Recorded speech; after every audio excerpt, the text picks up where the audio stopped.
Soumeila Cissé, bonjour. Oui, bonjour. Vous êtes de nouveau finaliste, mais avec 24 points de retard sur le président sortant. Est-ce que vous n'êtes pas dans une position difficile? Non, je ne m'inquiète pas pour ces points de retard parce que je sais que c'est des points de fraude. Et la fraude massive qu'il y a eu cette année, je crois que c'est la première fois dans l'histoire des élections du Mali qu'un candidat obtienne des points par la fraude. C'est pour ça que je pense honnêtement qu'avec une mobilisation meilleure, avec une responsabilisation de tous les acteurs, tous ceux qui ont été victimes de cette fraude, nous pouvons renverser la tendance et je suis convaincu que nous allons renverser la tendance. Alors dans le Nord Mali, vous accusez le pouvoir d'avoir profité des violences pour truquer les élections, mais le Nord est beaucoup moins peuplé que le Sud. Si fraude il y a, est-ce qu'elle pèse vraiment lourd dans le résultat général? Oui, vous avez raison de dire que le Nord est moins peuplé, mais c'est le nombre de votants qui compte, c'est pas la population totale qui compte dans une élection. Quand vous avez des centres où il y a 9 898 votants pour le président, une voix pour moi et 0 pour tous les autres, on doit s'interroger.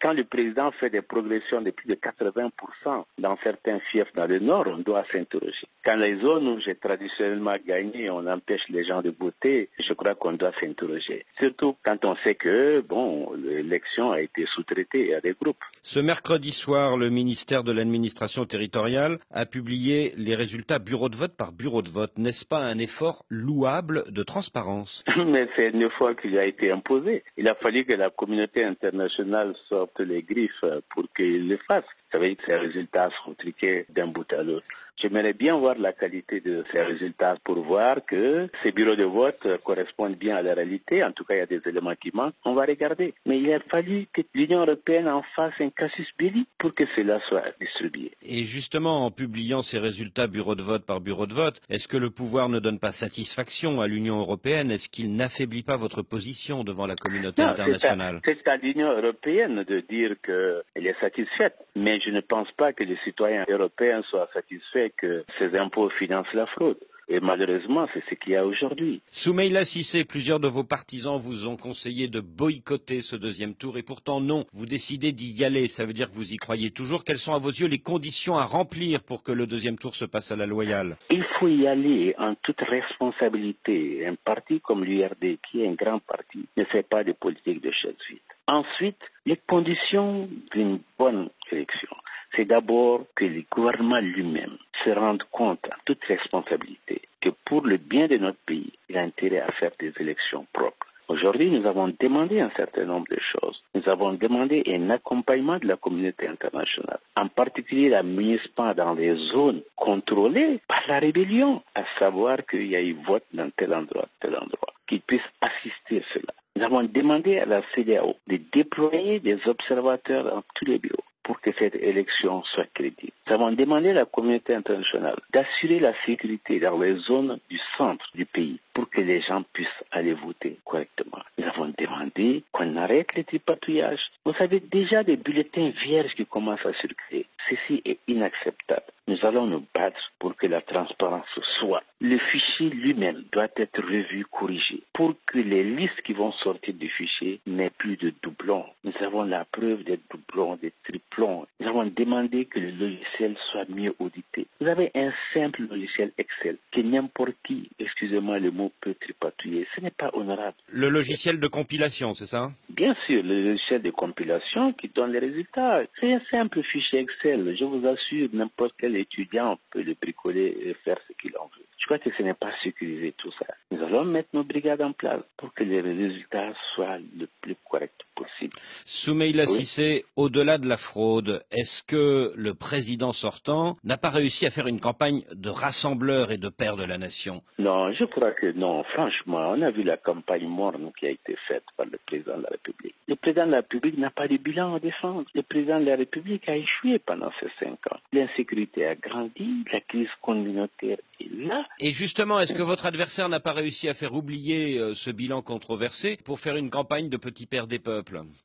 Non, le petit père des peuples, je crois que ce n'est pas au Mali. Vous savez, le résultat du président, ce n'est que le résultat de la fraude. Parce que malgré la fraude, il reste quand même minoritaire. Il n'a pas gagné au premier tour. Il faut jamais l'oublier. C'est la première fois dans l'histoire du Mali. Et vous savez très bien qu'en Afrique, un président à ce niveau qui perd le premier tour ne peut pas gagner le deuxième tour. Alors, c'est vrai que si on additionne toutes les voix obtenues au premier tour par les 18 candidats de l'opposition, vous êtes potentiellement majoritaire. Mais mardi dernier, lors du dernier meeting de Bamako, on n'a pas vu à vos côtés le candidat cher Modibo Diarra qui pèse tout de même 7%. Libo n'est pas là, mais ça ne veut pas dire qu'il est contre nous. En tout état de cause, nous les candidats, les voix ne nous appartiennent pas. Aujourd'hui, les compteurs sont remis à zéro. Qu'il ait 40%, 10%, 5%, ça ne compte plus. C'est une nouvelle élection, c'est un nouveau choix. Entre continuer comme avant, enfoncer le Mali dans la déprime, comme cela a été dans 5 ans, ou s'organiser pour un changement, une alternance. Sortir de la corruption, de cette mauvaise gouvernance que nous connaissons depuis 5 ans. Y a-t-il des autorités morales qui vous soutiennent? Bien sûr, il y a des autorités morales. Je viens de chez le shérif de Nioro. Il a été clair, il l'a dit sur les ondes, il s'en est pas caché. Je ne soutiendrai plus Ibeka. Soumaïla, je te soutiens, parce que l'espoir est de ce côté. Il faut sortir de la gabégie, il faut sortir de la corruption. Et je crois que c'est un soutien de taille qu'il ne faut pas négliger. Soumaïla Cissé, merci. Ibrahim Boubacar Keïta, Monsieur le Président, bonjour. Bonjour. Quand vous dites que vous êtes sur orbite, est-ce à dire que ça y est, vous pensez que c'est gagné? Oh non, sûrement pas. Je n'aurais pas cette faculté-là. Je crois que dans une élection, il faut jamais préempter. Mais c'est évident que ce qui s'est passé quand même nous a permis d'être qualifiés pour le second tour. Mais ça ne veut pas dire que ce soit une assurance tout risque.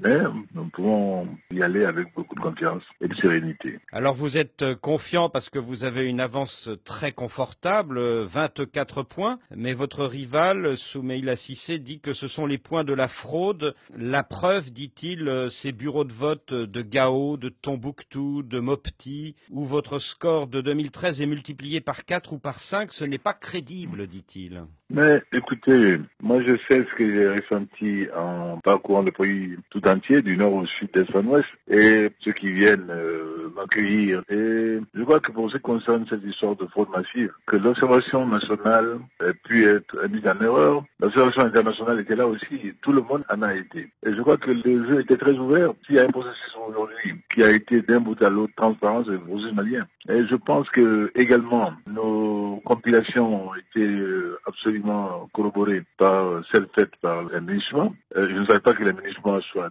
complices de quoi que ce soit qui puisse être contraire aux bons usages électoraux. Alors, il n'y a pas que Soumaïla Cissé qui dénonce des fraudes, il y a aussi le candidat Aliou Diallo qui est arrivé 3e avec quelques 8% des voix et qui a dénoncé le bourrage des urnes dans certaines localités, les enlèvements d'urnes dans d'autres localités. Oh, cher ami, je pense que toutes les conditions de vérification électorale étaient réunies. Tout ce qui doit être fait en matière de contestation, il a été au niveau de la Cour constitutionnelle, qui a rendu son verdict hier et a donné les résultats. Et je m'en tiens à ça. Vous vous appuyez donc sur les observateurs nationaux et internationaux, mais tout de même ce mardi, les observateurs européens ont demandé à votre gouvernement d'observer davantage de transparence au deuxième tour. N'est-ce pas la preuve qu'il y a eu des insuffisances au premier tour? Je crois que, l'observateur européen, comme tout autre, est dans son droit de souhaiter que tout ce qui doit être mis en œuvre pour un processus toujours inclusif et très transparent le soit. C'est son rôle, sa mission. Encore que ça ne nous donne aucun complexe parce que nous n'avons pas du tout lieu de craindre cela. Et nous sommes à l'aise, nous sommes absolument à l'aise par rapport à tout cela. Mais pour qu'il n'y ait plus d'interrogations, par exemple, de la part des observateurs européens, est-ce qu'il ne faut pas nettoyer le fichier de tous ces doublons et est-ce qu'il ne faut pas mieux sécuriser le logiciel de compilation des résultats afin qu'il n'y ait plus du tout... Moi, je ne sais pas de quoi vous parlez. Ce fichier a été audité par l'OIF.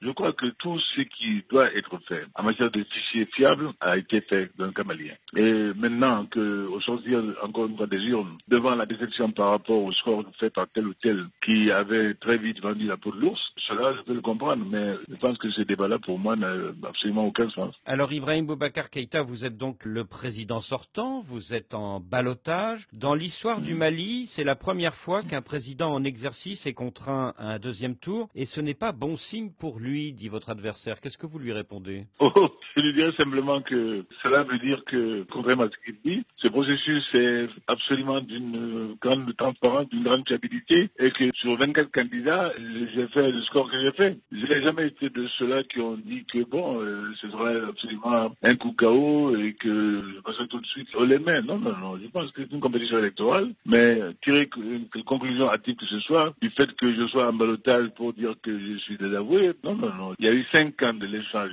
médiatique d'IBK. On a dit le pire souvent. C'est IBK qui a été lynché 1000 fois. On oublie souvent allègrement de dire en quel état il a trouvé ce Mali-là et qu'il a mis debout. Nous avons près de 9 millions de tonnes de céréales dans nos greniers. Nous avons une production cotonnière la plus importante au sud du Sahara et vous le savez très bien que nous n'avons pas trouvé une armée tout à fait comme il faut. Nous l'avons équipée et aujourd'hui, si les troupes maliennes peuvent défiler en Abidjan à l'occasion de la fête anniversaire de l'indépendance de ce pays-là, c'est bien qu'aujourd'hui il y a une armée malienne. Et nous avions également un ciel qui était vide d'aéronefs militaires maliens. Il y en a 11 aujourd'hui. Il y a un redressement national qui s'est opéré. Avez-vous été meurtri par l'attaque des terroristes contre le quartier général de Sévaré? C'était il y a un peu plus d'un mois. Je dois vous avouer, je n'ai pas beaucoup apprécié. Bon, je pense que les conclusions en ont été tirées. Et je n'aurais pas dialogué plus longtemps sur ça aussi. Nous sommes responsables dans notre organisation de coopération sous-régionale GSM Sahel. Et quand l'outil que nous avons mis en place a quelques défaillances, nous en tirons une conclusion et nous l'avons fait tranquillement lors de notre session de no-shot. Donc, je pense que GSM Sahel reste plus que jamais d'actualité. Il faut que nous fassions en sorte de mutualiser nos efforts pour vraiment la maîtrise de ce secteur-là.